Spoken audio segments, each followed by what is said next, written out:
បាទសួស្តីបងប្អូននេះហើយសាខាដួងងៀប3បាទទាំងយប់ជាមួយនឹងការចូលអីវ៉ាន់របស់យើងបាទเอาពីឆ្ងាយចិត្តក៏ដោយគឺមកដល់ហើយជាមួយនឹងអីវ៉ាន់ដែលយើងទិញយើងមានឡានទៅដឹក25ខែក្រុងបងទៅទិញបានទៅដឹកបានណោះបងប្អូនតែការលក់អីវ៉ាន់អីខេត្តណាក៏ដោយមកinbox មកតែការលក់អីវ៉ាន់យើងមានឡានចរចាតែត្រូវយើងទៅទិញទៅដឹកដល់កន្លែងបងប្អូនតែម្ដងបងប្អូនណាបាទនេះឡានប្រមាណក៏បានបងឡានបងប្អូនគាត់ជីបជំនាញអញ្ចឹងគាត់អាចដឹកឲ្យតម្លៃដឹកជូនក៏ធូរថ្លៃទៀតណាបងណាបងប្អូនតែការលក់អីវ៉ាន់នេះឥឡូវយើងបានទិញបានជាមួយនឹងអីវ៉ាន់យើងខេតចូល50-60គីឡូបង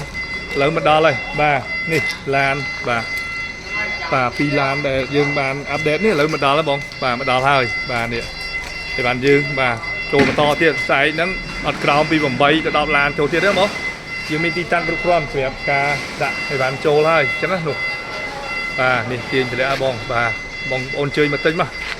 យើងក៏លក់ធូរថ្លៃនៅក្នុងស្រុកជូនបងប្អូនដែរបាទអត់ទៅការចំណេញច្រើនទេបងដោយសារយើងបានម៉ៅអញ្ចឹងម៉ៅពីតែម៉ៅគឺយើងបានតម្លៃបានសំរុំធូរហើយអញ្ចឹងក៏យើងលក់ចែកជូនក្នុងតម្លៃធូរថ្លៃជូនបងប្អូនដែរមកណាបាទបងអាចជើញទិញបាន